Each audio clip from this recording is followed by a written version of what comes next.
Hello, it is I, your favorite bee, with your favorite bedtime, pastime, car ride, book reading. I don't know.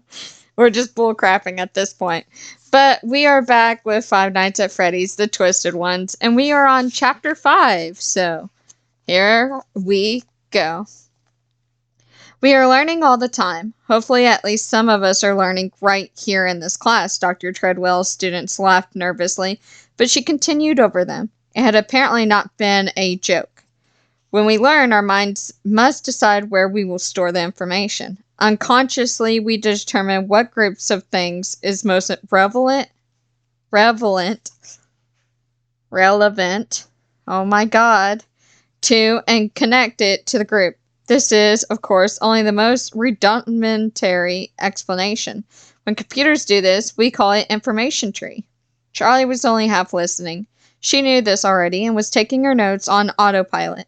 Since their expedition to Freddys that day before, she hadn't been able to get the image of Dave's body out of her head. His torso and the gruesome lace of scars that had covered it. When he was alive, he'd shown them off to her, boasting of his survival. While he never told her what had happened, it must have been an accident. He used to wear those suits all the time. She could see him now, before all the murders, dressed as a yellow bunny, dancing merrily with the yellow bear. She shook her head and suddenly trying to get rid of the image. "Are you okay?" Artie whispered. She nodded, waving him off. "But the dead man in the field, that was an accident. Someone forced him inside. But why?" Charlie restlessly tapped her fingers on the desk. "That would be all for today." Dr. Treadwell sat down her chalk and stalked off to the auditorium stage with a purposeful step. Her teaching assistant, a flustered graduate student, scurried forward to collect the homework. "Hey, do you have any time to go over some of this?" Artie asked Charlie as they gathered up their things. "I'm a little bit over my head in this class." Charlie paused. She promised to make up her first date with John, but she wasn't meeting him for over an hour. Now that she'd been to Freddys, Charlie almost felt like she was on familiar ground, even if it was soaked in blood. "I have some time now," she told Artie, who lit up. "Great, thanks so much. We can go work over at the library." Charlie nodded. Sure. She followed him across the campus, only half engaged as he explained his difficulties with the material. They found a table, and Charlie opened her notebook to the pages she'd taken down today, pushing them across so Artie could see them. "Actually, do you mind if I sit next to you?" he asked. "It's easier if we're both looking at the same thing, right?" "Oh yeah." Charlie pulled her notes back over as he came around and sat next to her, scooting his metal folding chair next to hers, just a few inches closer than she would have preferred. "So, where did you get lost?" she asked him.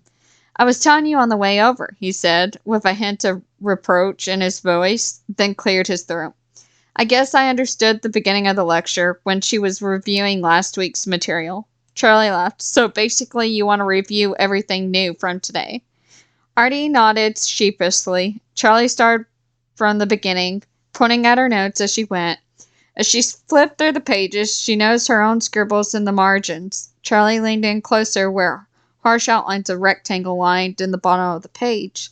They were all colored in, like slabs of granite. She stared at them with a sensation of déjà vu. They were important. "I don't remember drawing that," she thought uneasily.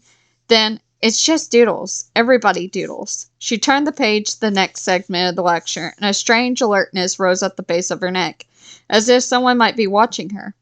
There were more doodles in the margins of this page and the next one. All of them were rectangles. Some were large, some were small, some scribbled and outlined and so solidly that her pen had wet the paper through and torn it. All of them were vertical, taller than they were wide. Charlie stared, tilting her head to see from different angles, until something pinged inside her. "Sammy," she thought. Then, "Is this you? Does this mean something I don't understand?" Charlie glanced at Artie. He was staring at the paper too.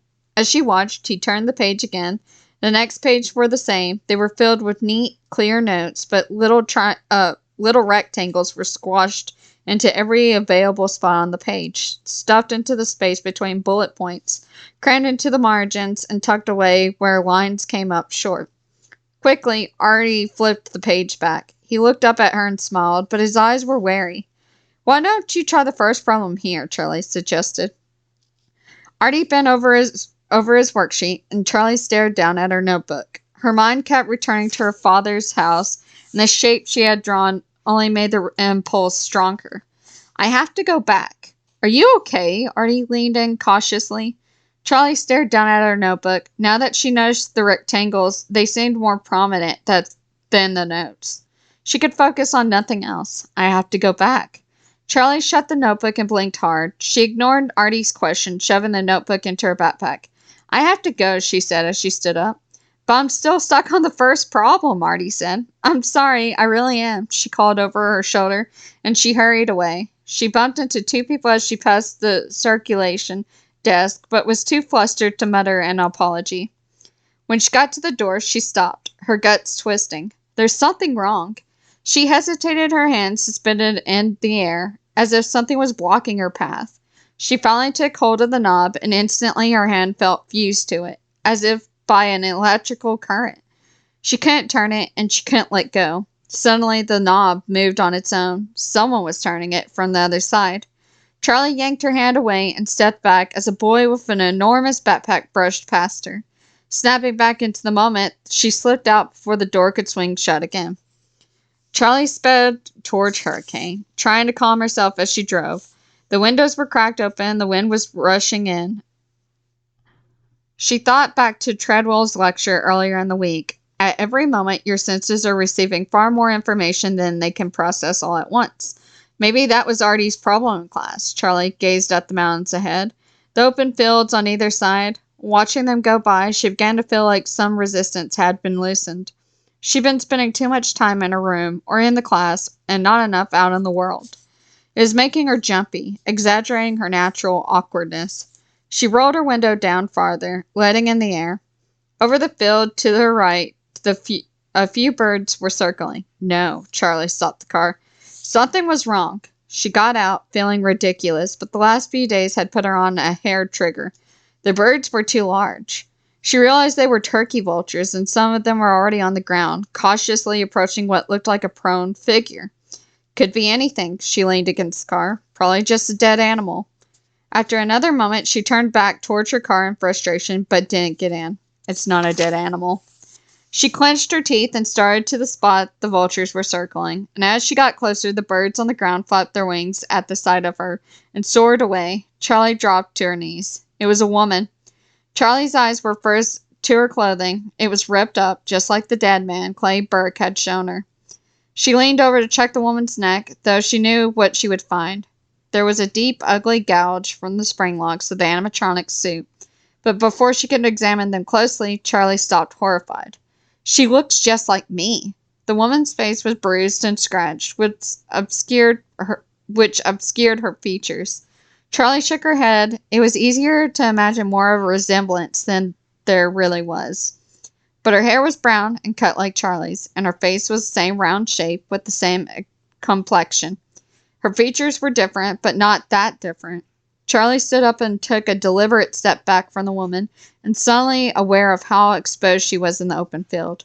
Clay. I need to call Clay. She looked up at the sky, wishing for a way to keep the vultures at bay, to protect the body. "I'm sorry," she whispered to the dead woman. "I'll be back."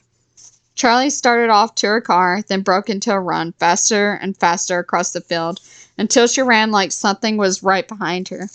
She got in and slammed the door, locking it as soon as she was inside. Panting heavily, Charlie thought for a second.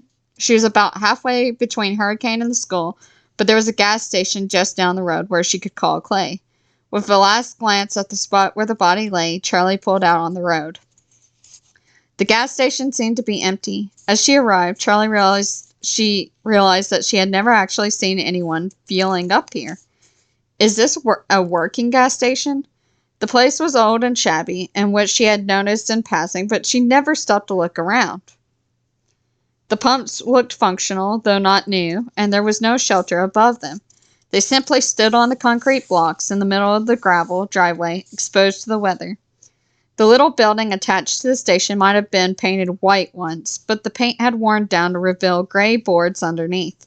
It seemed to be tilting slightly, slipping on its foundation.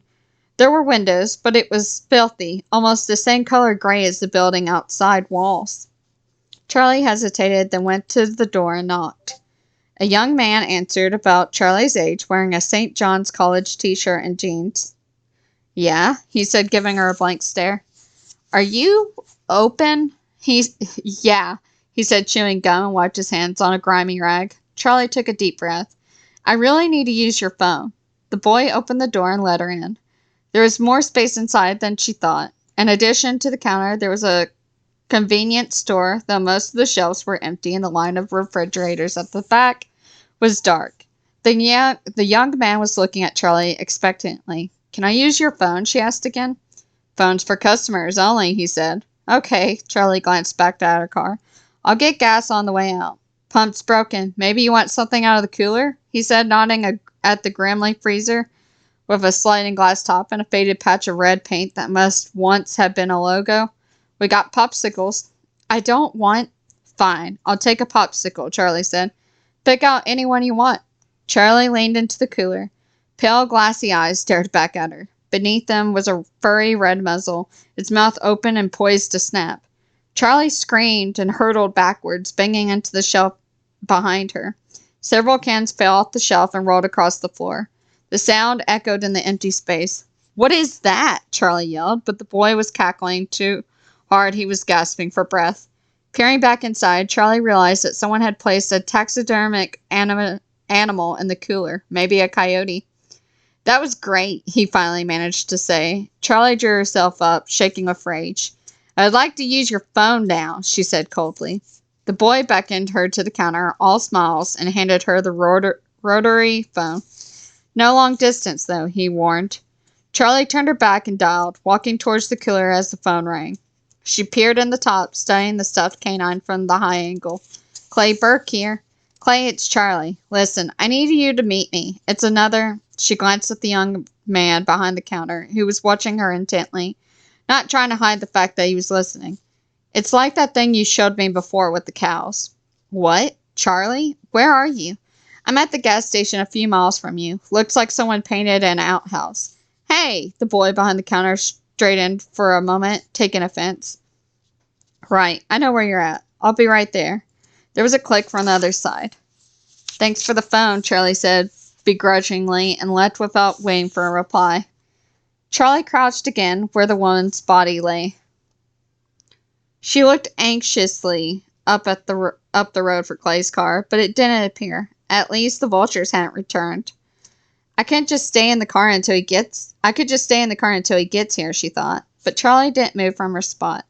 This woman had died horribly and been abandoned in the field. Now at least she didn't have to be alone. The more Charlie looked at her, the harder it was to dismiss the resemblance. Charlie shivered even though the sun was warm on her back. She was filling with a cold, crawling dread. "Charlie?"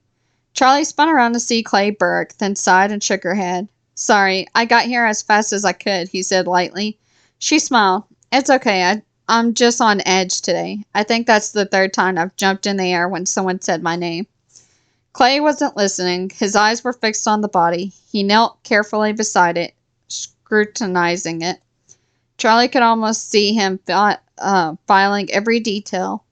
She held her breath, not wanting to disturb him.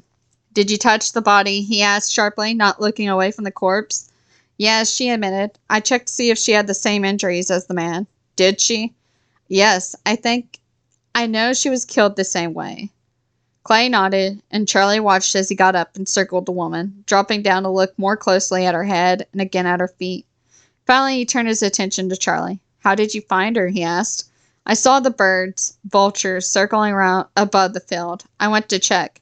"Why did you go to check?" His eyes were hard, and Charlie felt a trickle of fear. Surely Clay didn't suspect her. Why wouldn't he, she thought. Who else would know how to use spring locks? I bet he could come up with a million theories about me. Twisted girl avenges father's death, acts out on psychodrama, Film at 11. She took a deep breath, meeting Clay's eyes. I checked because the body you showed me, it was in a field. I thought it might be another one. She kept her voice as steady as she could. Clay nodded, this steely expression slipping from his face, replaced by worry.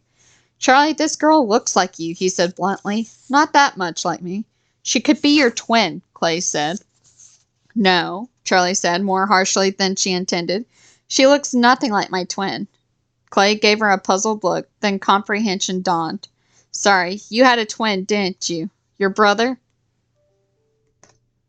I barely remember him, she said softly, then she swallowed. All I do is remember him. I know she looks like me, she added weakly. We're right near, the college town, Clay said. She's a young white woman with brown hair, and you're not a rare type, Charlie. No offense. Do you think it's a coincidence? Clay didn't look at her. There was another body found this morning. Another girl? Charlie drew closer. Yes, as a matter of fact. Been dead for a couple of days. Probably killed 2 nights ago. Charlie looked down at him in alarm. Does this mean this is going to keep happening? Unless you think we can stop it, he said. Charlie nodded. I can help, she said. She looked again at the woman's face. She's nothing like me. Let me go to her house, she added abruptly, seized by a sudden impulse to prove it, to gather evidence that she and the victim were not the same. What? Her house? Clay said, giving her a dubious look. You asked me to help, Charlie said. Let me help. Clay didn't answer. Instead, he reached into the woman's pocket one by one, searching for a wallet. He had to move the body to do it, and she jerked a little as he did, like a ghastly puppet. Charlie waited, and at last he came back with her wallet. He handed Charlie her driver's license. Tracy Horton, she read. She doesn't look like a Tracy. You got the address? Clay scanned the road for police police cars. Charlie read it quickly and handed the license back. I'm going to give you 20 minutes before I radio in. I'm going to give you 20 minutes before I radio this in, he told her. Use it. Tracy Horton had lived in a small house off the back road. Her nearest neighbors' houses were visible, but Charlie couldn't imagine they would have heard her scream. If she had managed to scream at all. There was a small blue car in the driveway, but if Tracy had been taken from her home, since presumably she hadn't just been wandering through that field, it could easily have been hers. Charlie pulled in behind the car and went to the front door. She knocked, wondering what she was going to do as someone answered. I really should have thought this through. If she couldn't be the one to inform a parent, spouse, or sibling of the young woman's death, why did I assume she lived alone? No one answered. Charlie tried again, and when there was still no response, she tried the door. It was unlocked. Charlie walked quietly through the house, not really sure what she was looking for. She glanced at her watch. 10 of the 20 minutes had passed just driving here, and she had assumed that the police would get here faster than she did.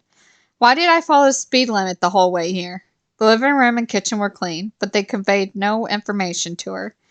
Charlie didn't know what peach-painted walls said about a person, or the fact that there were 3 dining room chairs instead of 4. There were 2 bedrooms. One had the sterile air of a guest room that was slowly being taken over by storage, and the bed was made and clean. Towels were folded on the chest of drawers. But cardboard boxes filled a quarter of the room. The other bedroom looked lived in. The walls were green, and the bedspread pale blue, and there were piles of clothing on the floor. Charlie stood in the doorway for a moment and found she could not go inside. I don't even know what I'm looking for. This woman's life would be sifted through to the last grain by trained investigators. Her diary would be read, if she had one. Her secrets would be revealed, if she had any. Charlie didn't even need to be part of it. She turned and walked quickly, but quietly back to the front of the house, almost running down the front steps. Standing by the car, she checked her watch again. 6 minutes before Clay called in the body. Charlie went to the little blue car and peered inside. Like the house, it was neat.